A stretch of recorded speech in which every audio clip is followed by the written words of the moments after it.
دوستو، آج میں خواجہ میر درد کی وسعت نظری اور سفر آگہی پر کچھ باتیں کروں گا آپ کے سامنے.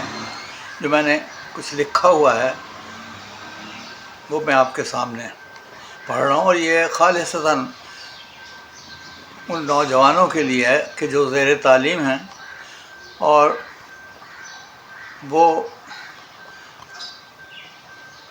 سمجھتے ہیں کہ اردو ادب میں خواجہ میر درد کا کیا مقام ہے. تو ان کے لیے ہے کہ صوفی باعمل شاعر کا تصور آتے ہی اردو شاعری میں ایک ہی نام زبان پر آتا ہے. ولی دکنی سے عہد موجود تک جتنے شاعروں کا ذکر کیا جائے، ہمیں صرف خواجہ میر درد کے سوا کسی دوسرے شاعر کا نام لینے کی ضرورت لاحق نہیں ہوتی. دراصل تصوف کی شاعری میں ہر غزل گو شاعر نے رسماً حصہ ڈالا ہے، جبکہ سبھی شعراء زندگی بھر عمومی طور پر میل جول، راہ و رسم اور زمانے کے تقاضوں کو پیش نظر رکھ کر اپنے ذوق کے مطابق اسی عافیت کوش یا عافیت پسند رویے سے کام لیتے رہے جو ان کے ہم عصر احباب کا شیوا رہا. مگر خواجہ میر درد وہ منفرد صوفی باعمل شاعر ہیں جو تصوف کی تعلیمات اور نظریات کے زیر اثر صبح و شام زندگی بسر کرتے رہے. ان کی صحبت اختیار کرنے کی شرط اول یہی تھی کہ دل و جان سے تصوف کی بنیاد پر تعمیر کی گئی عمارت کے ایک گوشے میں بیٹھ کر سماع کی بدولت حقیقت مطلقہ تک رسائی کی تمنا بیدار رکھیں اور الفاظ سے بڑھ کر معنی پر غور و فکر کی عادت ڈالیں. ان کی محفل میں بیٹھنے کے آداب ایسے تھے کہ جہاں جو بیٹھا وہ پہلو بدلنے یا بے دھیان ہونے کا خیال تک نہ لائے. اسی طرح دل و نگاہ کا باوضو ہونا لازمی قرار پایا تھا.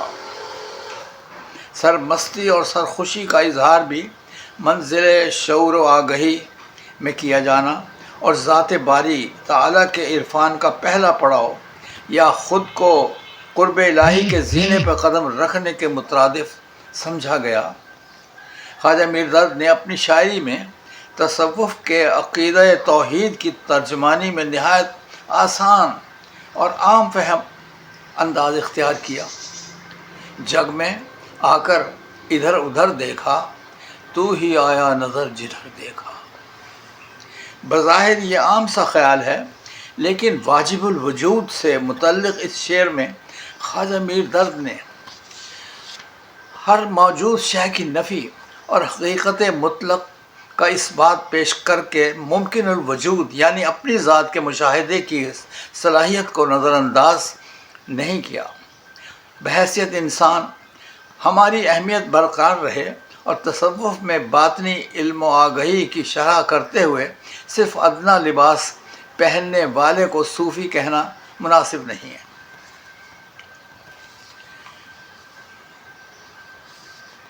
بلکہ تصوف میں دل کو آئینہ بنانا ہے.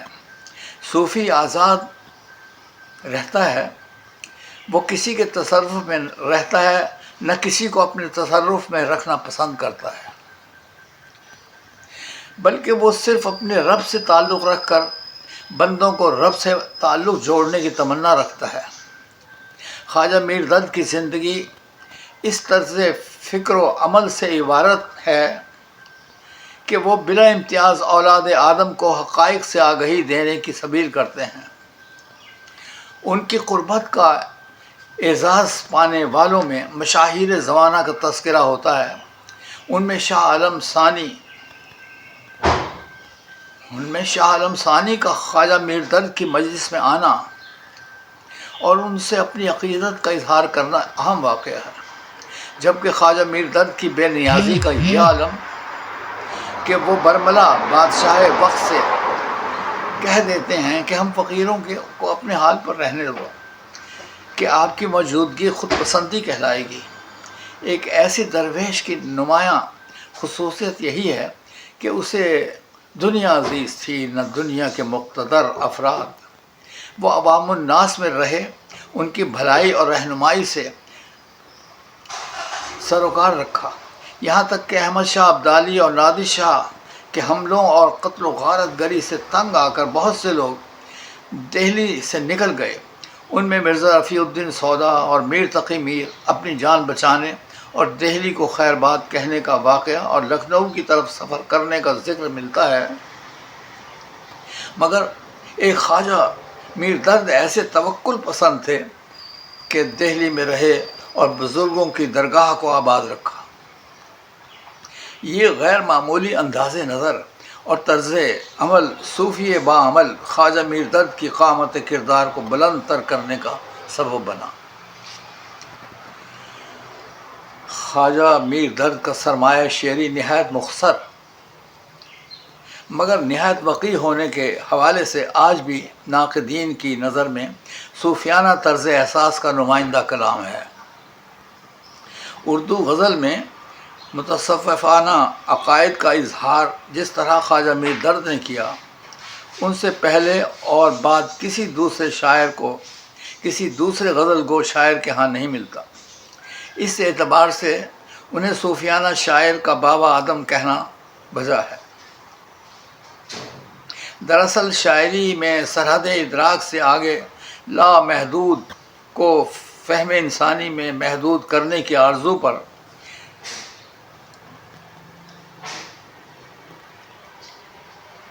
جو صورتحال سامنے آتی ہے، مگر نامرادی اور محرومی کے سوا کچھ بھی حاصل نہیں ہوتا۔ جی کی جی میں رہی بات نہ ہونے پائی، ایک بھی اس سے ملاقات نہ ہونے پائی۔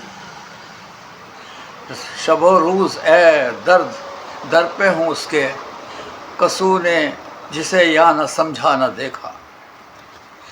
تمنا ہے تیری اگر ہے تمنا، تیری آرزو ہے اگر آرزو ہے۔ ذات حق کا عرفان اور خود انسان کی پہچان کے مراحل اتنی آسانی سے طے نہیں کیے جا سکتے۔ وہ اختصاص کسی عام آدمی کا مقدر نہیں کہ خود کو پالے چہ جائے کہ وہ دعویٰ کرے اور یہ خیال ظاہر کرے کہ اس پر حقیقت منکشف ہو گئی ہے۔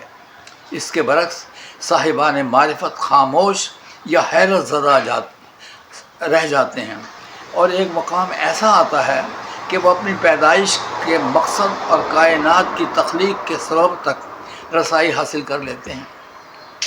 خواجہ میر درد بھی ان مخصوص افراد میں شامل ہیں کہ وہ خود کو پانے اور کائنات اور خالق کائنات پر غور کرتے ہوئے کبھی عالم حیرت میں اور کبھی جستجو کی جان کا کاوش و کوشش میں مضطرب دکھائی دیے۔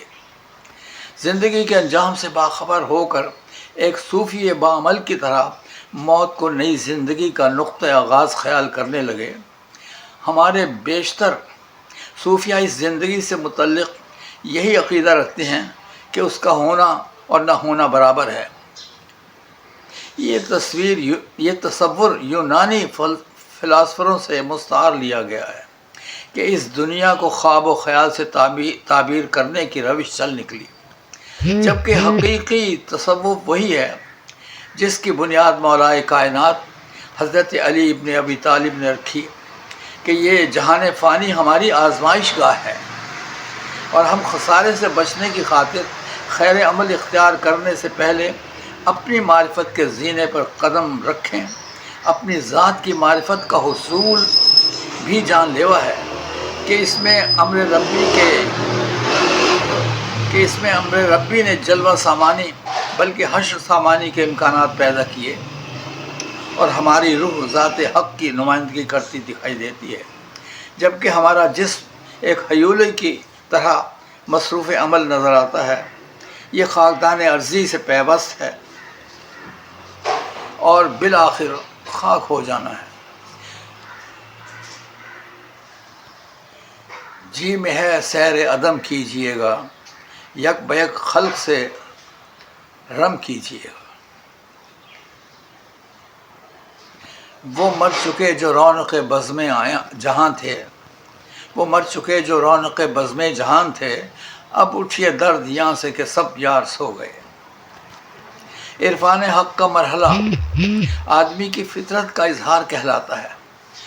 ایسا بھی ہو سکتا ہے کہ منزل مقصود پر پہنچنے کی بجائے آدمی بھٹک جائے اور کم یقینی سے دامن چھڑانا محال ٹھہرے. دل میں بے پناہ وسعتیں پوشیدہ ہیں. وہ ہستی جو ارض و سما میں کہیں نہیں سما سکتی، وہ نہاں خانہ دل میں جگہ بنا لیتی ہے. لیکن یہی دل اصنام خواہشات سے آشنائی کے نتیجے میں صنم خانہ بن جاتا ہے. خواجہ میر درد اس المیہ کا ذکر کرتے ہوئے خود اپنی مثال پیش کرتے ہیں. حالانکہ ہر اعتبار سے عرفان و آگہی اور ہدایت و رہنمائی کا سرچشمہ ہیں، لیکن کسی اور کو ہدف بنانا ان کے مسلک میں نہیں ہے. ہو گیا مہماں سرائے کثرت موہوم آہ، وہ دل خالی جو تیرا خاص خلوت خانہ تھا. اسی طرح وہ ایک اور انداز میں اپنی ذات کی نامقبولیت کا ذکر کرتے ہوئے نکتہ افرینی سے کام لیتے ہیں اور بتانا مقصود ہے کہ وہ دوسروں کے عیب و ہنر ان کے سامنے پیش کرتے ہیں. وہ جانتے ہیں کہ پیٹھ پیچھے کسی کی برائی کرنا غیبت کہلاتی ہے، لیکن کسی کے منہ پر اس کا نقص یا عیب ظاہر کرنا اصلاح کرنے کی مثبت آرزو ہے. یہی خواجہ میر درد کا چلن رہا. لیکن صرف تعریف سننا پسند کرتے ہیں ہر چند آئی نہ ہوں پہ اتنا ہوں نا قبول، منہ پھیر لے وہ جس کے مجھے روبرو کریں. نظام تصوف میں آدمی کی تغذو اور مکان سے لامکان کا سفر بڑی اہمیت رکھتا ہے. خود احتسابی اور اس میں بامراد ہونا بڑا اعزاز ہے. خواجہ میر درد بحیثیت نیک نام صوفی اس مقام پر دکھائی دیتے ہیں جہاں وہ اپنی پوشیدہ صلاحیتوں اور خوبیوں کو جاننے کے باوجود خود کو خام خیال کرتے ہیں، مگر وہ جانتے ہیں کہ آدم یا فخر آدم وہاں نظر آتے ہیں جہاں فرشتے بھی پہنچ نہیں پاتے. آدمی کو اپنی اصلیت نہیں بھولنی چاہیے کہ وہ خلیفۃ الارض بھی ہے. اس کو اشرف المخلوقات بنا کر اس زمین پر بھیجا گیا کہ وہ اپنی جنت گمگشتہ کا مرقع تیار کرے اور نائب خدا بن کر دکھائے. جلوہ تو ہر ایک طرح کا ہر شان میں دیکھا، جو کچھ کے سنا تجھ میں سو انسان میں دیکھا. درویشی کا مقام و مرتبہ ریاضت و عبادت اور غور و فکر بلکہ تزکیہ نفس کے نتیجے میں حاصل ہوتا ہے، اور رجحانات اور حجابات ظاہری و باطنی اٹھتے ہی کشف و کرامات کا اظہار ہونا یقینی امر ہو جاتا ہے. خواجہ میر درد نے تصوف کی حقیقت تک رسائی پانے میں کمال ریاضت اور ضبط نفس سے کام لیا، اور ان کی شاعری میں ہر گوشہ تصوف ہمارے سامنے ضیاء پاشی کرتا ہے، اور ہم اس مرحلے شوق میں ان کے اور قریب ہو جاتے ہیں. ہم منزل یقین کی طرف قدم بڑھاتے ہیں. ہمارا دل آئینے کی طرح صاف و شفاف ہو جاتا ہے. ان کا یہ کہنا بجا معلوم ہوتا ہے، سو رنگ سے ہے جلوہ نما گو بتان خلق، اپنا تیرے سوا کوئی دلخواہ بھی نہیں. خواجہ میر درد کے نزدیک عشق ایک روحانی کیفیت ہے جو اس کائنات کے رگ و پے میں سرایت کیے ہوئے ہے، اور جس کا حقیقی شعور دل دردمند میں پایا جاتا ہے. عشق ایک ماورائی قوت ہے جو ہر جگہ عمل اور حرکت میں ظاہر ہوتی ہے. یا بے خطر آتش نمرود میں کود پڑنے کا عزم رکھتی ہے، جبکہ عقل محو حیرت ہوتی ہے. یا سست رو کہ وہ آگے بڑھتی ہے مگر مصلحت کے تابع رہتی ہے. اس طرح خواجہ میر درد کے عقیدے میں عقل قید خودی سے باہر نہیں آتی. ان کے نزدیک عقل رہنما نہیں بن سکتی، بند احکام عقل میں رہنا یہ بھی ایک نوع کی حماقت ہے۔ جس مسند عزت پہ کہ تو جلوہ نما ہے، کیا تاب گزر ہوگے تعقل کے قدم کا۔ عقل و خرد کی نفی ممکن نہیں۔ عقل کو چراغ یا عقل کو چراغ راہ بتایا گیا ہے۔ قرآن پاک میں غور و فکر کرنے یا تدبر سے کام لینے کی ہدایت موجود ہے، اور لطف یہ کہ لفظ عشق کہیں نہیں آیا، مگر اس کی جگہ مودت فی القربہ ضرور آیا ہے۔ مودت میں محبت کو عمل سے مشروط کیا گیا ہے، اس لیے کہ حرف مودت عشق کا نعم البدل ہے۔ ہمارے صوفیہ نے عوام سے گفتگو کی ہے، اس لیے عشق میں والہانہ محبت کا مفہوم پایا جاتا ہے۔ خواجہ میر درد نے ایک صوفی شاعر ہونے کے ناطے عوام اور باذوق سامع سے مکالمہ کیا ہے، اس لیے وہ جو کچھ کہہ سکے اس کا حاصل یہی ہے کہ محفل سما میں ان کی غزل قوال پیش کرتے خواجہ صاحب فرماتے کہ سما من جانب اللہ ہے، قوال بلا طلب حاضر ہوتے، جب تک ان کا دل چاہتا سناتے اور چلے جاتے، سامعین پر بوجھ طاری ہو جاتا اور دیر تک اسی حالت میں رہتے۔ دنیا میں کون کون نہ یکبار ہو گیا، پر منہ پھر اس طرف نہ کیا اس نے جو گیا۔ واعظ کسے ڈرائے ہے یوم حساب سے، گریا میرا تو نامہ اعمال ہو گیا۔ پھولے گا اس زبان میں بھی گلزار معرفت، یا میں زمین شعر میں یہ تخم بو گیا۔ اے درد جس کی آنکھ کھلی اس جہان میں، شبنم کی طرح جان کو اپنی وہ رو گیا۔ میر درد نے عشق حقیقی اور مجازی یا دونوں کے حسین امتزاج سے ایسی طرح ڈالی کہ مستقبل کا غزل گو شاعر اسی رنگ و آہنگ میں غزل کہنے پر اکتفا کرنے لگا۔ دراصل غزل معنوی اعتبار سے جذبہ محبت کا اظہار کہلاتی ہے، اور محبت اپنے وسیع معنوں میں دیکھی اور پرکھی جاتی ہے۔ صنف مخالف سے تعلق خاطر کا زمانہ ہر شخص پر گزرتا ہے۔ خواجہ میر درد نے عہد شباب کے آغاز میں جب ہر طرف ہر چیز خوبصورت نظر آتی ہے اور جذبوں کی فراوانی میں شاعری کی طرف طبیعت مائل ہوتی ہے، تو عشق مجازی کا اظہار ہوتا ہے، جیسے ہم نے کس رات نال اثر نہ کیا، پر اسے آہ نے اثر نہ کیا، کتنے بندوں کو جان سے کھویا، کچھ خدا کا بھی تو نے ڈر نہ کیا۔ آپ سے ہم گزر گئے کب کے، کیا ہے ظاہر میں گو سفر نہ کیا۔ تجھ سے ظالم کے سامنے آیا، جان کا میں نے کچھ خطر نہ کیا۔ سب کے جوہر نظر میں آئے درد، بے ہنر تو نے کچھ ہنر نہ کیا۔